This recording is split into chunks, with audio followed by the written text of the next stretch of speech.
Hi there, it's Ian here, and you're watching Grumpy Opinions, the show where I'm going to tell you all about what I think of films, TV shows, games, and life in general. Let's get on with the show. WandaVision is a Disney Plus show about Wanda and Vision trapped inside the Hex, a strange magical formation. Episode 6, all new Halloween Spooktacular, kicks off with a full parody of 90s sitcom, very much in the style of something like Malcolm in the Middle. And very true to form, parts of the episode are narrated by one of the kids, who are up to no good, currently pranking Pietro, who's the fun uncle they've always wanted. And Wanda, on the other hand, she's all prepped for trick-or-treating in a smoking hot devil lady outfit. I'm a Sokovian fortune teller. Whatever. And Vision? Well, he's dressed up as A booger! Yes. okay, well, likely enough. Turns out that Vision's not actually off on the candy run with them, because he needs to go and do all the neighbourhood watch stuff, for the good of the land. But this causes a bit of an issue with Wanda, so Pietro steps in and says, he'll man it up as the father figure just to keep the peace. And then during the trick-or-treating, Wanda starts asking Ped a few questions, and he ends up seeing right through it and fobs her off with a couple of platitudes. If I had found Shangri-La, I wouldn't want to be reminded of the past either.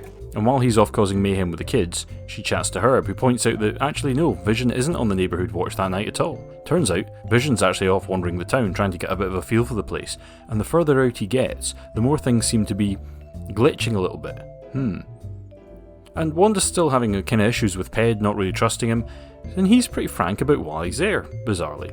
Come to town unexpectedly, create tension with the brother-in-law, stir up trouble with the Rugrats, and ultimately give you grief. That's what you wanted, isn't it? And then the boys start to manifest actual superpowers, which means Tommy has super speed. And Wanda tells him that, they can go off and play, but remember... Don't go past Ellis Avenue. We know, Mom, we know. Interesting. By now, the Viz has reached close to the edge of town, and he finds people are just straight up frozen in place, and not even communicating back when he talks to them.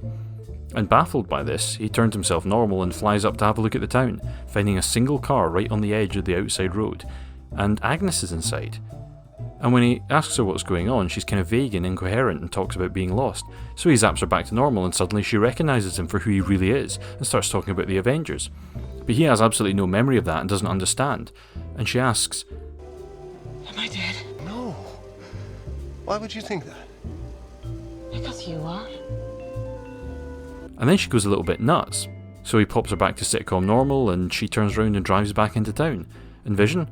He crosses the Ellis Avenue border and makes for the edge of the Hex. In the S.W.O.R.D base, Monica and the Scooby crew start being really snarky with Heyman about the missile drone, so he basically sacks the lot of them. And the surly crew ends up more than happy to see the back of them. So while they're being led out, Jimmy straight up knocks one out and then boom, they're free with capes and hoods and they can sneak about the base with impunity. And they let themselves into a mainframe room where Darcy manages to hack into the whole system. And they find that not only are there a load of encrypted files that only Hayward has access to, but there's also a tracking program that can see everybody inside the Hex, but specifically Vision, and it's actually scanning for him in particular. And it's strange, but they don't know why, yet. And Monica wants to meet her contact because they've managed to get together that Hex-proof APC they talked about last week. And Darcy has a load of warnings about the Hex and Monica's altered biology, but Monica's like, nah, it'll probably be fine, never mind. So they toot off and Darcy stays behind hacking more files and she notices that Vision's getting right to the edge of the Hex. And as soon as he does, he starts to break up and fly back in, so Darcy runs out to try and help and is grabbed and handcuffed to a jeep by the S.W.O.R.D guys. And inside the Hex, Billy realises something's gone wrong and tells his mum that Dad's dying. And Pietro makes an off-colour joke and gets zapped, and then Wanda goes completely supernova, and suddenly the Hex starts to grow, consuming and changing everything, including the S.W.O.R.D base and all the staff, and also including Darcy because everybody else ran away and left it there. Now, there's only Jimmy and Monica and Hayward and his car full of people who actually managed to make away from the WandaVision. So what did I think? Well, this week in a lot of ways was a fine return to form after last week's episode. Because, if you remember, I had a hell of a lot of problems with last week. And one thing that I really do appreciate was that this week was done in the style of a 90s sitcom, and it had all the trappings. And obviously, as I said, it was clearly inspiration for something like this was Malcolm in the Middle or a show like that, and they got the intro down absolutely perfectly. The only thing that was missing was the... Life is unfair. And as well as that, it was genuinely very funny. Unlike last time with the 80s Craptacular episode where the humour ended up taking a back seat because, frankly, it was rubbish, this week was actually genuinely funny. And another aspect that was really kind of cute and fun was that all the Halloween costumes everyone was wearing are basically versions of the character costumes from classic versions of the comics. Most notably Pietro, who was halfway between that and the outfit he was wearing in Age of Ultron in the other body, which interestingly they actually did show footage of in the previously on, making it even weirder that they never used any pictures of Pietro last week. Oh, also on a side note, sorry for calling him Piotr last week instead of Pietro, because clearly I'm an idiot and I got the names mixed up. And there was also an awful lot of great subtle and not so subtle stuff happening this week, like how Vision would break character for a few seconds, losing his sitcom performance, and even just the way that Paul Bettany was standing changed. And suddenly he was really serious, whenever Wanda did or said something that was slightly suspect. And on top of that, you had all the Pietro stuff where instead of playing it subtle, Pietro is almost completely meta. I mean, he literally knows how fake everything is, knows how fake he is, and doesn't seem to care, which completely fits in with the character.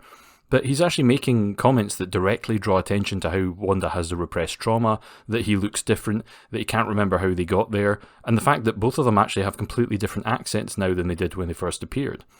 And not to mention that, the big shocking final line of his in the episode. Don't sweat it, sis. It's not like your dead husband can die twice. And that's an interesting choice, because it's clearly letting the audience know a few things about Wanda, because now we know for sure that she has no recollection of how any of this began. And that's odd considering the scene last week when she walks out, because if she certainly isn't in full control, we know that now. And seeing as Pietro never actually did anything to prove he really is Pietro and sort of laughed or inveigled his way out of those situations, it seemed a little bit strange for him to be badgering her to know how all this was happening. How'd you even do all this? I mean, it seems likely that he absolutely isn't who or what he says. There was also this strange scene with Agnes. I mentioned last week that Agnes, is a bit of a fan favourite for being the big bad behind all this, or at least partly involved with it.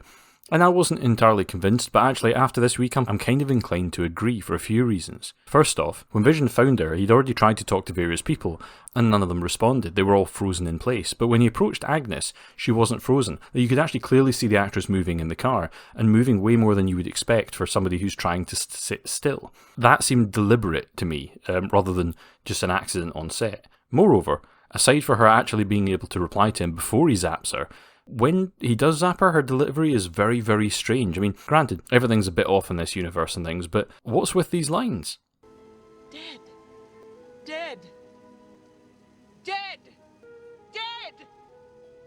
All is lost. Agnes, please, calm down. I mean, literally, the last time I ever heard anyone say all is lost was Men in Black 2.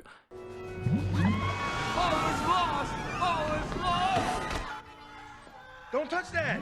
I mean, it's a gag line. It's like, oh, the humanity. Nobody really says that. Or maybe somebody said it once and it was recorded and then it became a cliche after that. Also, she's cackling like a witch. She's dressed like a witch. It's all very odd and specific. But I would also like to shout out to the kid actors. Great work. Evan Peters having a great giggle. There was a really cheeky on-the-nose line when Wanda says, kick-ass. And if you missed out, the significance of that is that both Evan Peter and Ira Taron Johnson, both versions of Quicksilver, actually starred together playing best friends in the movie Kick-Ass, so it's just a little in-joke for people who are movie fans. But also, it's interesting because Kick-Ass is a movie that's a complete deconstruction and parody of superhero stories. But, on the other hand, oh boy, strap in because we have just lost cabin pressure. Now, I did say that this is not as bad as last week, and it's not, but yeah, as usual, pretty much everything I had a problem with this week revolved around the S.W.O.R.D facility outside the Hex, and all of that storyline, same as last week. But mercifully, those scenes were relatively few and far between in this episode. Now, to begin with, I would like to thank the Academy, because last week I was basically right about just about everything. Now, yep, we've got G-Man suddenly being a bad guy. He's not only making bad decisions now, but he's overstepping his bounds, and he's hiding secrets. I mean, as well as just being straight up obnoxious, and also committing the cardinal sin of kicking the good guys out of the room, which is always a bad thing to do in any TV show or film. But let's back up a minute. I'm going to point out a couple of things here. Now, sure, the show's trying to tell a story in as few scenes as possible. This is a superhero comic book TV show, so don't expect this to be Shakespeare or, any kind of super serious documentary style thing. But the MCU is a universe that has usually existed within a sort of sensible, realistic terms of movie logic. This felt like something like Spy Kids. I mean, honestly, this is the sort of plot stuff that would make sense to like a 12-year-old who doesn't understand how adults adult in their daily lives and how any kind of business or operation of anything runs. I mean, case in point, let's start with Jimmy Woo. Now, I made the point last week that Jimmy was kind of overly snarky to his boss, but this week they have him walk in from a serious situation, and Darcy, who is the snark machine, fair enough, comes out with this wee jab at the boss, and the boss retorts. Only Jimmy decides to start giving the boss grief about wasting time and being unprofessional when he literally doesn't even give Darcy a sideways glance. I mean, hell, he looks almost like he's trying not to smirk. Now that's fine, because he doesn't like the boss and he's pals with Darcy, but considering his next line is, we need to hurry up, we don't have time to do this sort of thing, why is he only directing that at the boss, not at everybody? If he just said, look, everyone, we don't have time for this, that would have been fine. But, of course, he has to be nasty to bad guy, because bad guy is bad. And then you've got him saying things like the G-Man overstepping his bounds. Now, I'm sorry, but Jimmy's an FBI agent, and Hayward is the top-tier director of a massive government agency. How does Jimmy know what Hayward's remit ends? I mean, is he now the FBI attaché for this site? Because, I mean, originally he was there literally a beat job FBI agent who was looking after witness protection people. I mean, you know, this is way out of his pay grade. And then after that, he straight up just assaults some guys because, you know, they kicked him off the S.W.O.R.D site for talking smack. Now, I'm pretty sure committing felonies and possibly treason really isn't the best solution to that problem, so we're just going to have to assume that Agent Wu is an absolute idiot. Now let's move on to Darcy. Now Darcy is the one who legitimately is the non-professional, non-army, non-government agency person, so sure, her making snarky lines and things, 100%, no problem with that. But this is a good point. You work for me? I actually don't know. Who is employing her here? Because Monica didn't hire her because she was already inside the Hex. So technically she should have a handler, and not Jimmy. She's a civilian. She should have some kind of agency person. Now I don't know if that's the big lurch guy who was wandering around her, but he doesn't seem like he's actually anything to do with her. Now if we accept that for reasons Monica has now been made her agent in charge, Monica still works for Hayward. And she's supposed to be a top-level agent and military type, and people like that tend to respect the chain of command, at least to an extent. Otherwise, they never make it up the chain. Unless we're supposed to believe that Monica only got up to the top because her mother happened to be in charge, which doesn't really look good for her. And definitely she should not be okay with Jimmy just assaulting a whole bunch of S.W.O.R.D operatives because, you know, frankly, Jimmy's the dumb FBI agent whose job here is to get the coffee for everybody else. And before getting into more Monica's side of things, let's also remember that Darcy is now not only a political science student who changed disciplines to astrophysics, but apparently in the middle of that took some kind of elective course that makes her like an elite hacker with all kinds of dark web skills. Because I know this is a TV show, she apparently hacks this giant S.W.O.R.D mainframe secure system in literally 6 seconds of screen time, no joke. Now, start to finish 6 seconds. Now, I don't know about you, but I use a PC every day. I don't think there's anything you can do in 6 seconds. You can't even get a program to boot up in 6 seconds. So that is not how anything works, ever. So I just straight up just didn't believe that. It seemed like nonsense. And Monica? Well, Monica's supposed to be this great agent, and I said last week that the show's doing this show v tell thing where, unfortunately, it just shows her being stupid and then tells us she's really good. This week, I mean, again, she starts by shouting down the boss in front of everyone and doing lots more of her, I know this is true because I just know it's true, and then she gets booted off the site, and again, she 100% is convinced that she knows best, and we're supposed to think that she knows best because she's the good guy. But then she gets told that her DNA has been altered by the Hex, possibly irreparably. Now, that's really grim because, right, this is a character who's recently lost her mother to cancer, and she actually brings that up sort of offhandedly in a kind of glib way. Now, the point of that is, sure, she wants to just help Wanda and that's all she cares about now. But it felt really clunkily written and slightly uncomfortable.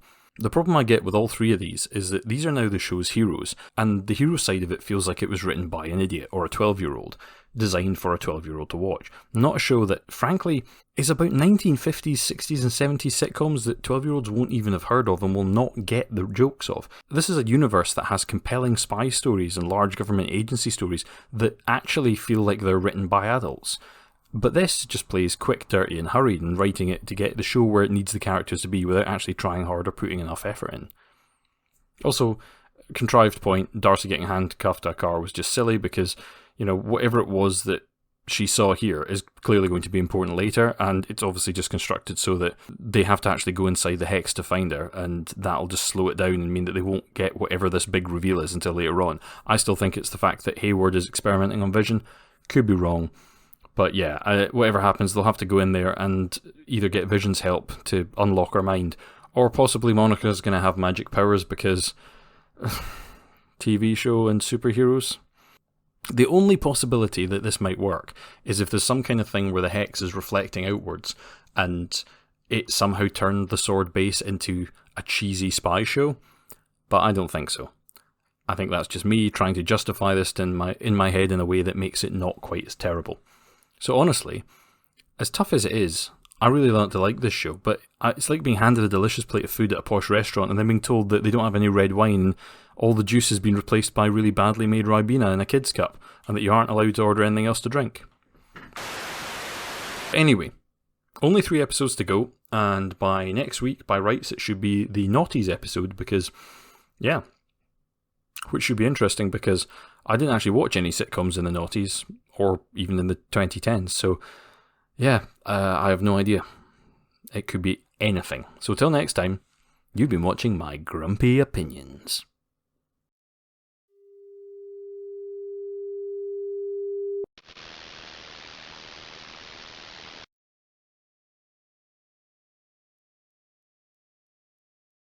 And a special thanks to all my patrons, and most especially my top tier patrons, Judith Coloma, Laurie Laporte, and Michelle Forbes. Thanks guys, everyone keep it real, keep safe, and take care of yourselves. Bye bye.